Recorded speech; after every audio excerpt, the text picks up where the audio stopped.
अस्सलामुअलैकुम viewers, welcome to कंसेप्टलाइज। अगर आपने ये तमाम वीडियोस नहीं देखी हैं तो आज की वीडियो को देखने से पहले ये वीडियो ज़रूर देखें ताकि आप आज की वीडियो को बेहतर तरीके से समझ सकें। रिटेन अर्निंग आज का हमारा टॉपिक है। अच्छा, रिटेन अर्निंग क्या होती है इसको समझने से पहले कुछ और डाउट्स क्लियर कर। तो भाई हमें पता है कि कंपनी बनती है अवाम के पैसों से। उस अवाम को कहते हैं हम लोग शेयर होल्डर, यानी शेयर होल्डर के पैसों से बनी है तो भाई कंपनी तो बन गई अवाम के पैसों से। कंपनी को चलाता कौन है? कंपनी को चलाते हैं बोर्ड ऑफ डायरेक्टर्स। बनी कैसे है कंपनी? अवाम के पैसों से। वो अवाम क्या कहला रही है? Share holder. शेयर होल्डर ने पैसा लगाया कंपनी पे, कंपनी चला कौन रहा है? शेयर होल्डर नहीं भाई, board of directors. Share holders क्या कर रहे होते हैं? शेयर होल्डर करते हैं इन्वेस्टमेंट। भाई यहाँ तक तो बात क्लियर है। कंपनी बनी है अवाम के पैसों से, उस अवाम को कह रहे हैं हम शेयर होल्डर। कंपनी को चला कौन रहा है? बोर्ड ऑफ डायरेक्टर, यानी बोर्ड ऑफ डायरेक्टर्स हैं कंपनी की गवर्निंग बॉडी, यानी वो उसको चला रही है। शेयर होल्डर क्या कर रहे हैं? शेयर होल्डर कर रहे हैं इन्वेस्टमेंट। तो क्यों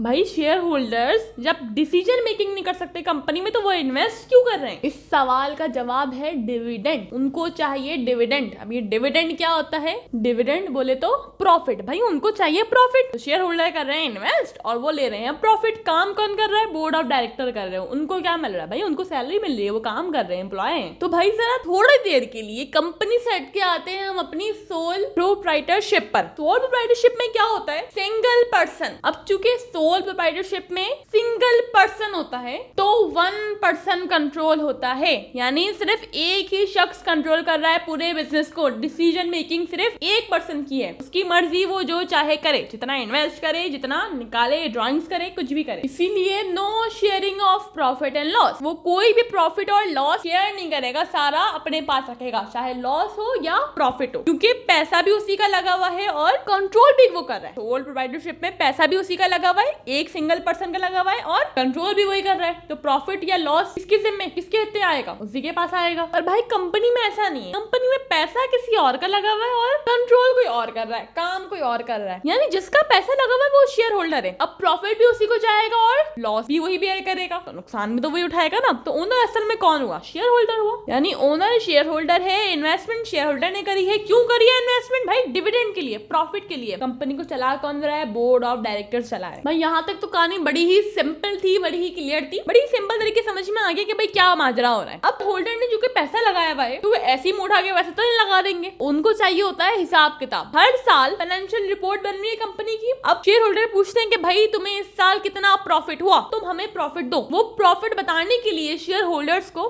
कंपनी, यानी जो बोर्ड ऑफ डायरेक्टर्स है, जो कंपनी है, वो क्या करती है? एक अकाउंट बनाती है जिसे हम कहते हैं रिटेन्ड अर्निंग। रिटेन अर्निंग का अकाउंट बनाया जाता है कंपनी की अर्निंग शो कराने के लिए। किसको शो कराने? शेयर होल्डर्स को, क्योंकि पैसा उनका लगा हुआ है, उनको हमने पैसा देना है, यानी उनको डिविडेंड यानी प्रॉफिट देना है। भाई यहाँ तक तो क्लियर है कि हमें बनानी है रिटेन अर्निंग। रिटेन अर्निंग का अकाउंट बनाना है। अब रिटेन अर्निंग का अकाउंट बनाने के लिए हमें एक चीज समझनी है, वो है इनकम समरी, जिसका एक और नाम है profit and loss account. Profit and loss account से हमें समझ में आ गया कि इस अकाउंट का काम क्या है। इस अकाउंट का काम क्या है यार? प्रॉफिट या लॉस जो भी निकलेगा कंपनी में वो बताना, ये काम है। हम इनकम समरी का अकाउंट बनाना नहीं सीख रहे, हम सीख रहे हैं रिटेन अर्निंग। इसके बारे में सब हम फर्स्ट में बनाकर आ चुके हैं। क्लोजिंग एंट्रीज पास करी थी, इनकम समरी का अकाउंट बनाते थे, ये हम बना चुके हैं। हाँ भाई, तो इनकम समरी खुद एक टेम्पररी अकाउंट है, यानी आर्जी तौर पे बना हुआ अकाउंट है। भाई ये इनकम समरी को ना आप ऐसे समझ लो, कोई इम्तियाज गए यार सुपरमार्केट, इम्तियाज के फायर जितनी भी सुपरमार्केट है, वहां गए, ट्रॉली यूज करते हो, ट्रॉली को घर लेके जाते हो? नहीं भाई, ट्रॉली आप यूज करते हो सामान रखने के लिए, यानी सामान ज्यादा होता है, आप हाथ में पकड़ के नहीं फिरोगे। यानी आप ट्रॉली को यूज करते हो जो शेल्फ में सामान रखा हुआ है, वहां शेल्फ से उठाकर काउंटर तक लेके जाने के लिए। काउंटर तक पैक हो जाएगा सामान आपके, डायरेक्ट गाड़ी में, रक्शे में, जो भी, वहां से घर जाएगा। यानी आप उस ट्रॉली को यूज कर रहे हो जस्ट सामान को शेल्फ से उठा के काउंटर तक पहुंचाने के लिए। सेम वही काम कर रहा है अपना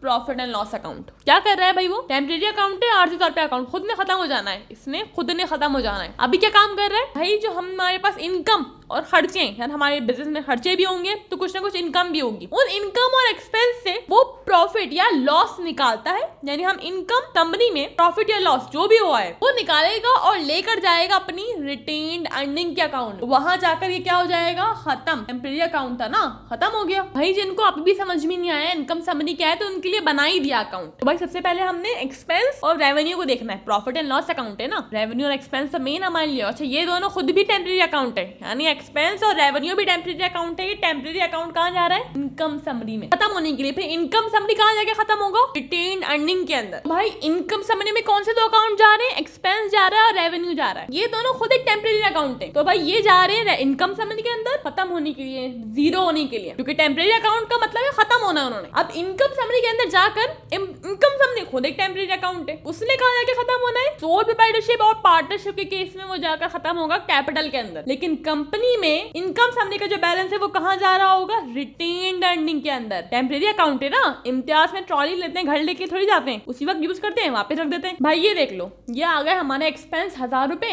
रेवेन्यू आ गई 1500 रुपए। एक्सपेंस ज्यादा है कि रेवेन्यू ज्यादा है? ऑब्वियसली रेवेन्यू ज्यादा है, 1500 है ना। कितने से ज्यादा है? 500 से ज्यादा है। ये अकाउंट नॉर्मल टी अकाउंट बनाने हैं भाई। डेबिट पर कम बैलेंस है, क्रेडिट पे कम ज्यादा बैलेंस है। जो ज्यादा बैलेंस होगा टोटल में उसको लिख देंगे। भाई लिख दिया टोटल में उसको 1500, लेकिन यहाँ तो 1500 नहीं है ना। कितने का डिफरेंस आ रहा है? कितना कम है यहाँ पर? 500 रुपए कम है। जिस साइड पे कम होता है वहां क्या जाता है? क्लोजिंग बैलेंस जाता है। आप बताओ, ये जो एक्सपेंस कम है और रेवेन्यू ज्यादा है, इसका जो बीच का डिफरेंस है वो क्या कहलाएगा? प्रॉफिट। प्रॉफिट है ना, रेवेन्यू ज्यादा हो गई, खर्चा कम, इनकम ज्यादा, तो क्या आ गया? प्रॉफिट आ गया। भाई ये निकल गया हमारा प्रॉफिट 500 रुपए। हमें ये नहीं निकालना है भाई, ये हमें सवाल में खुद देंगे। समझना मकसद था। फर्स्ट में ये काम कर आए हुए, सेकंड में भूल गए, तो उनके लिए था भाई ये समझना मकसद था। खुद देंगे सवाल में। इनकम समरी का बैलेंस इतना 500 रुपए, प्रॉफिट। भाई ये आ गए हम अपने टॉपिक के ऊपर। वीडियो को जो टॉपिक था, क्या टॉपिक था? Retained earning. हमने समझ लिया भाई कंपनी कैसे चल रही है, कौन ओनर है, कौन कंट्रोल कर रहा है। इनकम समरी भी समझ लिया। अभी बात करी इनकम समरी टेम्परेरी अकाउंट है। इम्तियाज में ट्रॉली क्या है? टेम्परेरी सी चीज है, आप उसको टेम्परेरी तौर पे यूज कर रहे हो। इस तरह इनकम समरी को हमने टेम्परेरी तौर पे यूज करा। पहले हमने इनकम समरी को यूज करा रेवेन्यू और एक्सपेंस का अकाउंट बंद करने के लिए, क्लोज करने के लिए। वहां से क्लोज करके हमने क्या? प्रॉफिट या लॉस निकाल लिया। अब इनकम समरी के अंदर क्या आ गया? प्रॉफिट आ गया।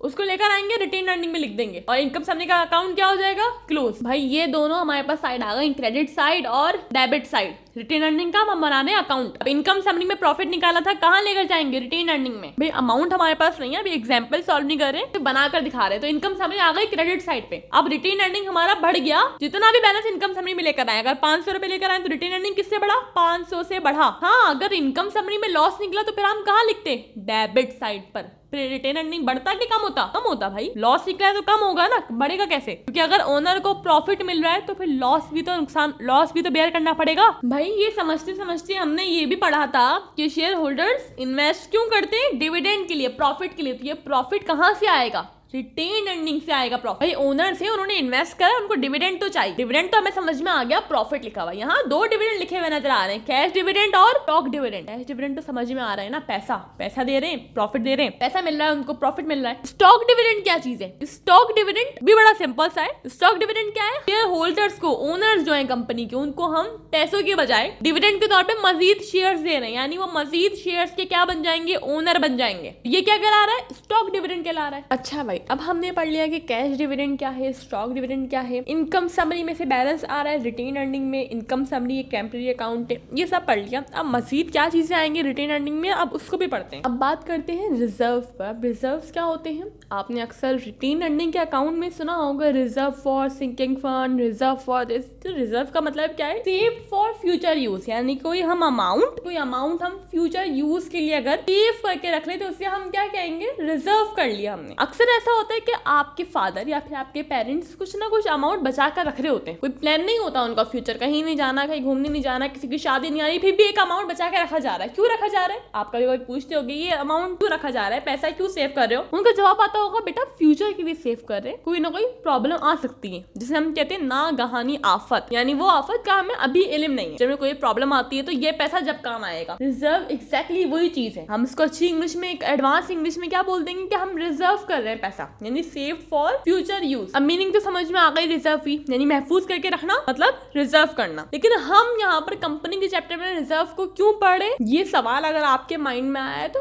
बिल्कुल ठीक आया है। हम कंपनी के चैप्टर में रिजर्व को क्यों पढ़े? जैसे कि हमारी लाइफ में कोई भी ऐसी प्रॉब्लम आ सकती है जिसको हम पहले से प्रिडिक्ट नहीं कर सकते, नागहानी आफत। इस तरह कंपनी को भी तो ऐसी प्रॉब्लम आ सकती है ना, तो यानी कंपनी के पास कोई ऐसा फंड मौजूद होना चाहिए जो उस प्रॉब्लम के टाइम पे काम आया, कंपनी को बैंक करप्ट होने से बचाए। तो रिटेन अर्निंग का रिजर्व से क्या ताल्लुक है? अभी तक कहां तक समझ में आया था? रिजर्व का मतलब क्या? Saved for future use, future use के लिए सेव करके रखना। अब उसके रीजन क्या क्या हो सकते हैं? पहला reason for plant extension, reserve for plant extension, यानी रिजर्व कर रहे हैं हम एक अमाउंट को, साइड पर रख रहे हैं, हिफाजत से रख रहे हैं प्लांट एक्सटेंशन के लिए। हमें कोई प्लांट खरीदने होंगे या बढ़ाना होगा, उस पर खर्चा करना होगा प्लांट्स में, उसके लिए रिजर्व बना रहे हैं।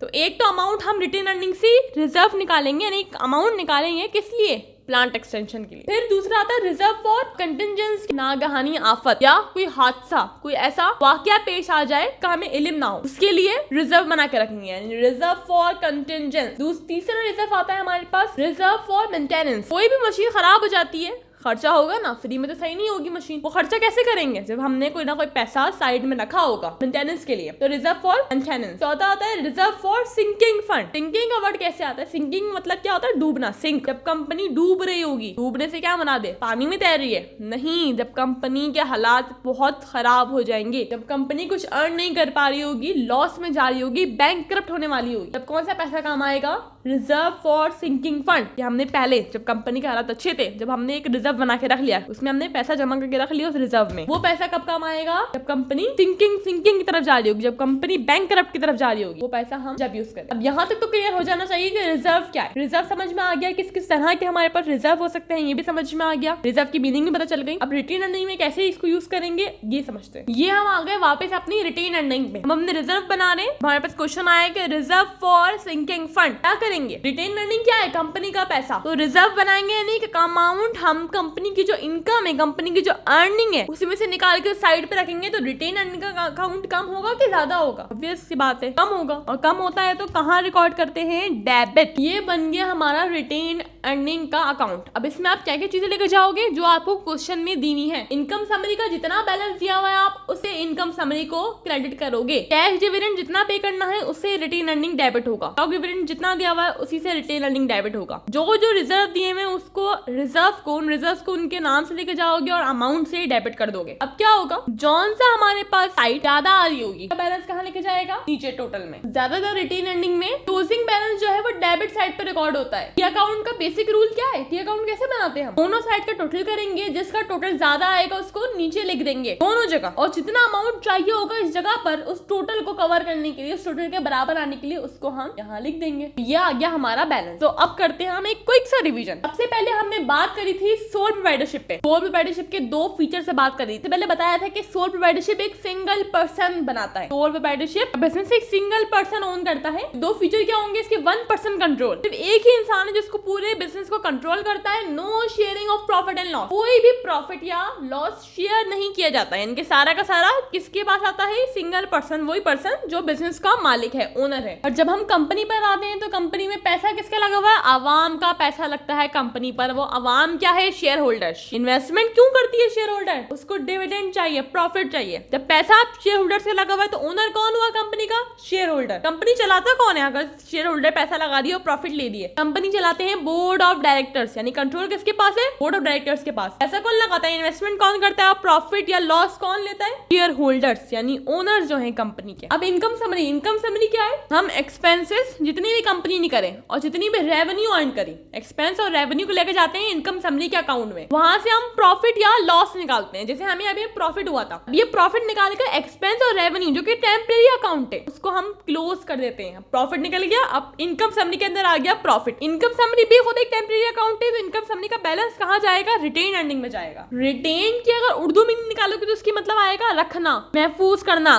कायम करना, यानी रखना। अर्निंग, अर्निंग क्या, पैसा जो कमा रहे हैं उसको अर्निंग कहते हैं ना। रिटेन अर्निंग यानी हमने इनकम रखी हुई है, किसकी इनकम, कंपनी की इनकम, यानी जो भी कंपनी की इनकम होती है वो कहाँ जाती है, रिटेन अर्निंग के अकाउंट में जाती है। इनकम कहाँ जा रही है, रिटेन अर्निंग के अकाउंट में जा रही है। अब रिटेन अर्निंग के अकाउंट में हमने यहाँ पर सारा खर्चा वगैरह तो निकाल लिया है, खर्चा वगैरह सब निकाल लिया, एक्सपेंस निकाल लिया, जो रेवेन्यू थी सब वो निकाल के इनकम समरी में ले गए। इनकम समरी का बैलेंस कहाँ गया, रिटेन अर्निंग में। रिटेन अर्निंग एक शेयर होल्डर एक्विटी अकाउंट है, तो क्रेडिट से बढ़ेगा और डेबिट से कम होगा। इनकम समरी में हमें प्रॉफिट हुआ था तो हम रिटेन अर्निंग में ले गए, तो कंपनी को प्रॉफिट हुआ, पैसा कमाया, वो हम रिटेन अर्निंग में ले गए, क्योंकि रिटेन अर्निंग में क्या जाता है, कंपनी की अर्निंग जाएगी। इनकम समरी को हमने खत्म कर दिया क्योंकि इनकम समरी का बैलेंस हम रिटेन अर्निंग में ले गए, ये हमने क्रेडिट कर दिया रिटेन अर्निंग को। अब जो भी हमें यहाँ से चीजें निकालनी थी ना वो हमने निकाल दी। सबसे पहले हमें कैश डिविडेंड देना था, वो हमने इसको कम कर दिया रिटेन अर्निंग उतने अमाउंट से। स्टॉक डिविडेंड देना था, वो उसे कम कर दिया। हमें रिजर्व बनाना था सिंकिंग फंड के लिए, रिटेन अर्निंग को उस अमाउंट से कम कर दिया। इनकम समरी में हमारा प्रॉफिट हुआ था, बैलेंस करो, बैलेंस आ गया हमारे पास। ये हमारी रिटेन अर्निंग सिंपल सी बन गई। तो अगर अभी भी कोई कंफ्यूजन है तो फिर कमेंट सेक्शन है आपके पास, पूछो, वहां पर जवाब देंगे हम।